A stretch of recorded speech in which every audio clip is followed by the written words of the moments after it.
Me revoici. Bon, j'avoue, j'étais laissée un petit peu YouTube. Pourquoi? Parce que premièrement, c'était hyper chronophage et je trouvais que je passais trop de temps à créer du contenu, à monter et aussi à publier. Donc, et en contrepartie, je délaissais l'apprentissage de l'espagnol. Donc, j'ai fait un break. Et en plus, j'avais pas l'impression que ça vous intéressait tant que cela. Donc, ça m'a démotivée. Et là, aujourd'hui, j'ai reçu, comme par hasard, 2 messages me demandant la suite. Donc, ça m'a un petit peu remotivée. Et donc, je repars sur une nouvelle série de vidéos. La dernière, c'était la vidéo où on visitait une superbe finca, très isolée, à 2h30 de Matagalpa, on va dire, qui est vraiment la ville principale de cette région. 2h30 de route, mais moi en tant que cerveau féminin, je réfléchis à un quotidien en ayant 2h30 de route pour y aller, pour revenir, ça fait 5 heures de route. Moi je trouve que c'est trop lourd pour un quotidien, mais mon mari ne semble pas inquiet. Donc on s'est arrêté à cette histoire et je vous raconte la suite.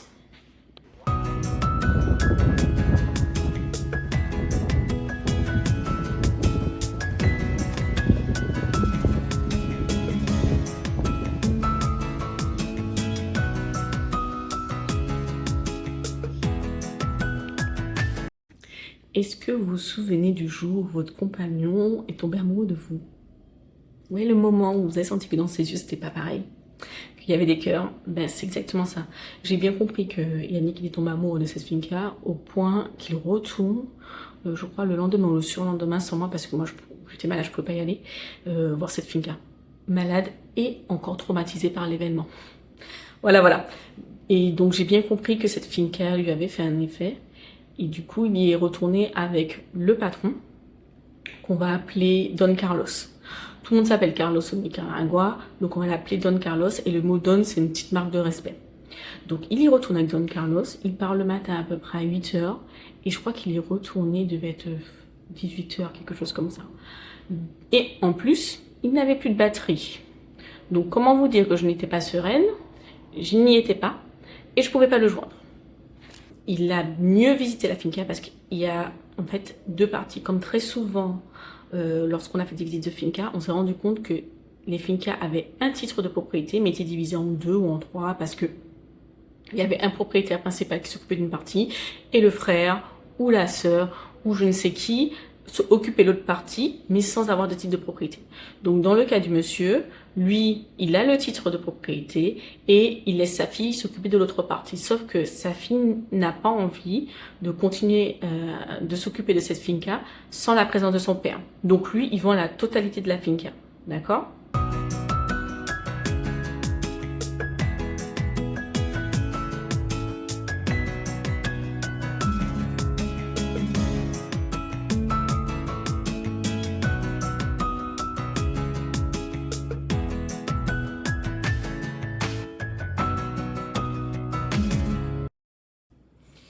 Donc je vois bien que monsieur est amoureux, mais mon côté pragmatique prend le dessus et les 2h30 de route, non, enfin...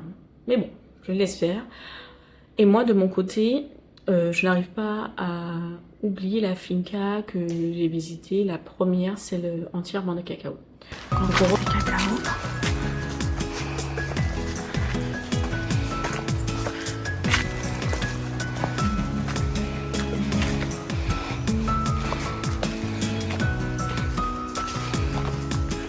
Ça grimpe, ça grimpe, ça grimpe. On prend contact avec l'agent IMO. Le prix n'est pas négociable et clairement ça m'embête parce qu'on a réalisé un business plan, je vais vous expliquer, avec 3 options. Option 1, le prix max, mais on sait très bien qu'au Nicaragua, ils donnent un prix max et que les choses sont négociables. Donc prix max, option 2, prix moyen et option 3, le prix convenu. Donc, en immobilier, on lui demande de venir avec un technicien. Donc ça sera mercredi prochain. On verra un technicien qui nous permettra de nous fixé sur les objectifs qu'on pourrait atteindre avec cette finca. C'était en termes de production, est-ce qu'il estime que la finca a atteint son taux maximal de productivité, est-ce qu'elle peut atteindre plus, comment atteindre plus, est-ce que ce serait intéressant ou pas d'avoir un lieu de séchage ou non. Donc par contre, du côté de la finca de mon conjoint, les choses évoluent très bien parce que lui, le vendeur, est d'accord pour négocier. Mais moi, je lui dis, vas-y doucement, mais bien évidemment, il ne m'écoute pas. Donc, il allait balancer une offre au gars et Don Carlos lui dit, ça me convient. Génial, on ouvre le champagne, on est super content, mais ce serait trop beau. Évidemment, l'histoire ne s'arrête pas comme ça. Le lendemain, je pense que l'agent immobilier a discuté avec le vendeur. Et le lendemain, il est de retour avec une contre-proposition. Donc, je crois que c'était 22 000 € au-dessus du prix initial, pour lequel il était d'accord, n'oublions pas.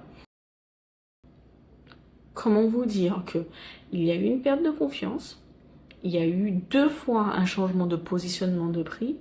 Là, il faut que la raison prenne le dessus sur le coup de cœur. Donc, c'est mort. C'est mort. C'est mort. Il faut même pas qu'on change de direction. Il faut vraiment qu'on se dise c'est mort. Il pourra changer d'avis toutes les 2 secondes jusqu'à la fin. Normalement, on était d'accord pour qu'il aide en fait, qu'il y ait une phase de transmission entre le moment où on devient propriétaire et le moment où lui quitte définitivement la finca.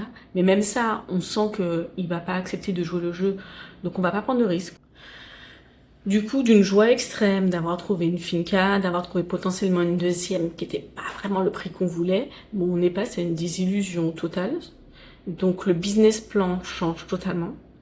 On perd pas confiance pour autant parce qu'on a bien compris que dans le business, il y a toujours des rebondissements. Et quand quelque chose s'éloigne de toi, quand un projet s'éloigne, c'est pas grave, faut le laisser partir.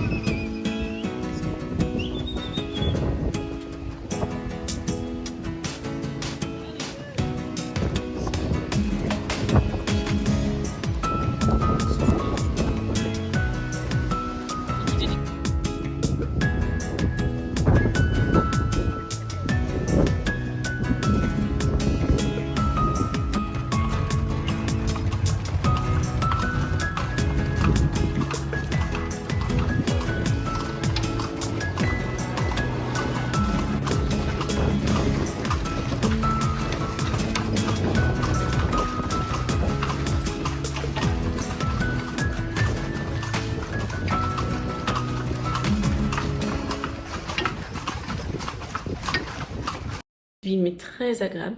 Il fait un peu chaud, mais pas comme à Léon. C'est sûr que ça change de Matagalpa, hein, où on sortait avec des blousons. Mais très belle ville, avec des maisons coloniales. Et c'est plutôt un centre touristique. Il y a beaucoup plus de restaurants, de très beaux restaurants, des restaurants qualitatifs. Et une douceur de vivre, encore une fois, hein, qui représente vraiment le Nicaragua.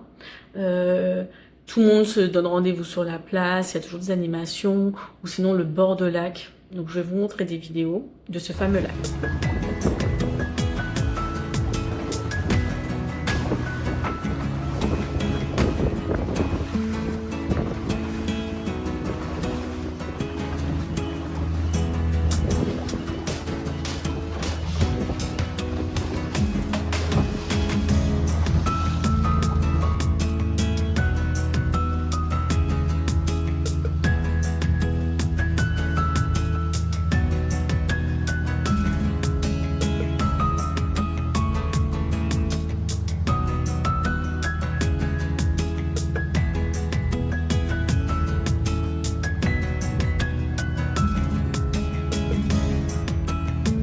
En parallèle des visites des fincas, moi je m'étais mise à regarder un petit peu l'immobilier au Nicaragua. Et ben, je trouve que le prix est assez juste quand on compare à la métropole, clairement. Tu peux trouver de très belles maisons, des T3, allez, on va dire entre 100 et 150 000 $ des T3. En fait, ça va dépendre de s'il y a l'ameublement, s'il y a eu de la rénovation, sans rénovation, enfin voilà.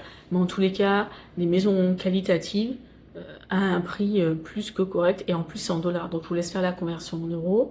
Les taxes foncières sont en moyenne entre 200 et 500 $. Je ne parle pas au mois, je parle bien à l'année. L'eau ne coûte pas du tout cher au Nicaragua, par contre c'est l'électricité qui est un peu chère, mais quand on compare à chez nous, c'est quasiment le même prix. L'abonnement internet est moins cher que chez nous, le débit est un peu moins important, mais ça fait quand même l'affaire puisque j'arrive à l'heure actuelle à vous diffuser des vidéos. Donc, en ayant tous ces éléments-là, je me suis dit, ben, pourquoi pas regarder un petit peu d'IMO, et j'ai débuté des visites à Granada.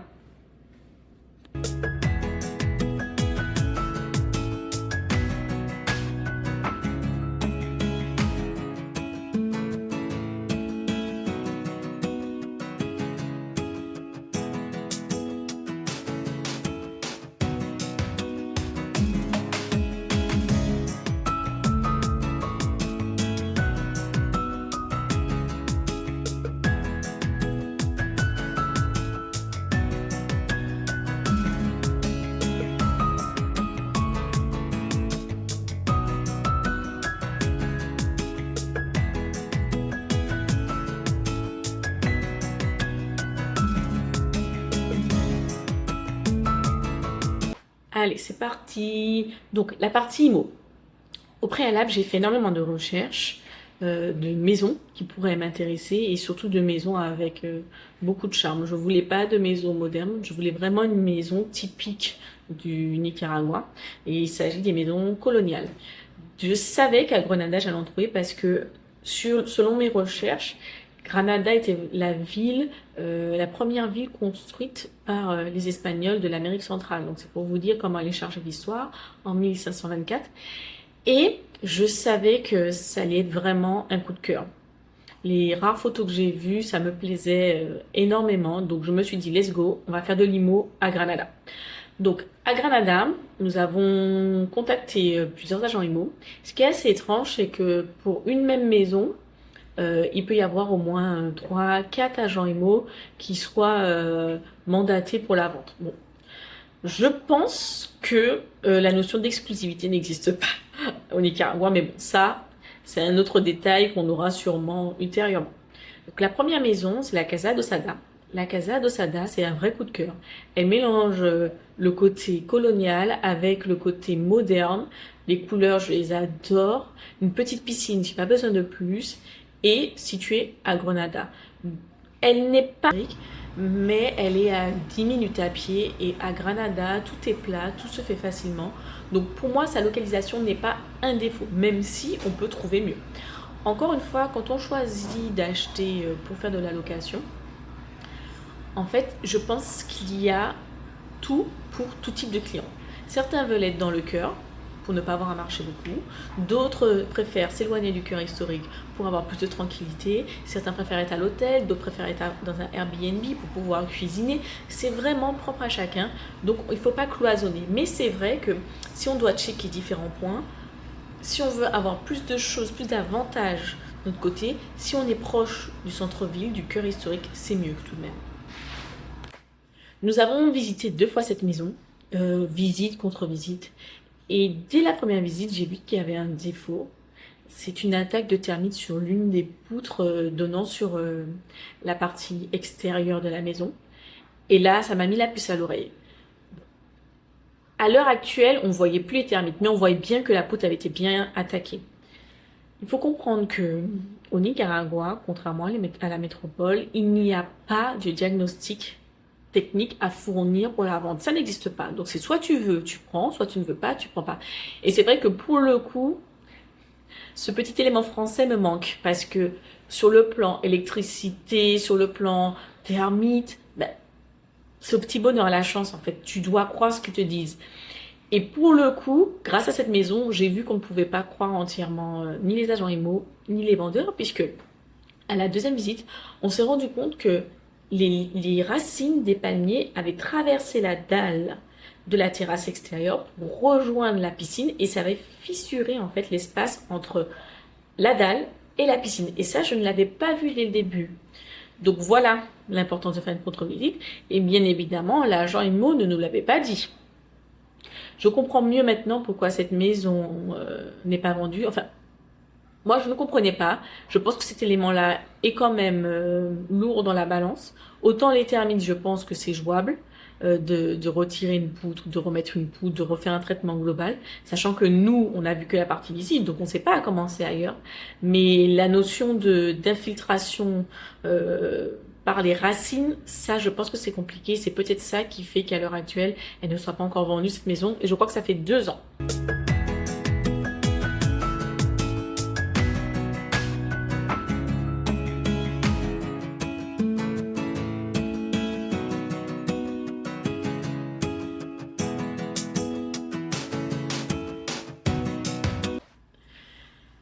Seconde maison, c'est la Casa Joséphine. Alors, elle ne s'appelle pas comme ça, mais on a eu un vrai coup de cœur. Donc, on hésite entre Casa Joséphine ou Casa Carmen. Donc, ça, c'est en référence à nos grands-mères. Casa Joséphine, c'est une maison qui n'est pas encore en vente sur le marché, on va dire. Elle n'est pas publiée. Et c'est l'agent IMO qui a voulu quand même nous la montrer parce qu'il est propriétaire de l'une des maisons mitoyennes et il a participé en fait à la rénovation de tout ce bloc de maisons. Et il connaît le propriétaire de cette maison et il sait qu'il veut la mettre en vente. Donc, Casa Joséphine, un gros coup de cœur aussi. Beaucoup plus classique, mais très très qualitatif dans le choix des meubles. Moi, j'adore l'association de l'ancien dans les maisons coloniales et ils ont su faire ce qu'il fallait. Donc le choix des meubles associé avec la qualité du bois, parce que pareil, à l'époque où ils l'ont fait, les matériaux ne coûtaient pas si cher, donc ils pouvaient mettre plus pour avoir une bonne qualité de bois de charpente, dans le positionnement de la piscine aussi. Au début, j'avais un peu de mal. Je trouvais un peu bizarre qu'elle soit au milieu, elle prenait tout l'espace. Mais lui, il m'a montré sa maison avec la piscine sur les côtés. Et en fait, non, je trouve que finalement, c'est pas plus mal cette piscine au milieu par rapport à la piscine sur les côtés. Et il y a cette grille aussi qui permet de l'effacer. Quand on n'en a pas envie, on ferme la grille. Alors bien sûr, il faudra ajouter un petit système de poulie plus performant parce que ce qui a été proposé, je trouve, est un peu dangereux. Et moi, personnellement, je n'ai pas réussi à la redresser, cette grille. Donc, on va modifier ça. Mais gros, en résumé, pas mal de choix sur l'IMO. On a visité énormément de biens. Vraiment, ce qui a retenu mon attention, c'était la Casa Joséphine et la Casa Adosada. Casa Adosada, malheureusement, on leur a dit qu'on se positionnait pas à cause des 2 éléments. D'ailleurs, je pensais même qu'ils seraient revenus vers nous en me disant « Bon, ben écoutez, on en a parlé aux propriétaires et ils peuvent proposer à un pisciniste ou je sais pas, un architecte ou un ingénieur de venir observer cette fissure qui est au niveau de la piscine, évaluer le prix de la rénovation et négocier. » Non, rien n'a été fait. Donc, vu la maison, je pense qu'à la base, les propriétaires ne s'en occupaient pas tant que ça, en fait. Et bon, bah, tant pis pour eux, hein, parce que franchement, c'était un vrai coup de cœur. Et pour la suite, bah, je regarde assez régulièrement s'il n'y a pas des nouveautés qui apparaissent sur le marché. Pour l'instant, non. Donc, si la première que l'on veut passe, tant mieux. Si ça passe pas, tant pis. Faut pas non plus être pressé. Il faut savoir que ça va assez vite, hein, un immobilier là-bas. Une fois que la promesse de vente est signée, allez, 1 mois et demi, 2 mois, tu es propriétaire de ta maison. Donc, ce n'est pas comme la métropole. En conclusion, niveau Finca, ben, malheureusement, des illusions, mais la semaine prochaine, on va se remettre en visite plein. Faudra que mon cœur s'accroche, voilà. Niveau IMO, je pense que d'ici 2-3 jours, on aura le retour de notre agent immobilier. Et on croise les doigts pour que les choses avancent. Sur le plan du déménagement, ben, je crois que la meilleure des options sera de venir avec 10 valises chacun, hein, parce qu'au moins on ne paiera pas de taxation douanière. Et voilà, on continue d'avancer. N'hésitez pas à regarder les stories sur Instagram. Moi, c'est plus rapide de poster des éléments de visite en instantané que de créer une vidéo YouTube. Donc, sur Instagram, vous y verrez d'autres éléments. Donc, par exemple, hier, on était à la plage, côté Pacifique, avec le coucher de soleil. C'est très beau à voir, donc n'hésitez pas. Donc, c'est tout pour le moment et je vous dis à bientôt!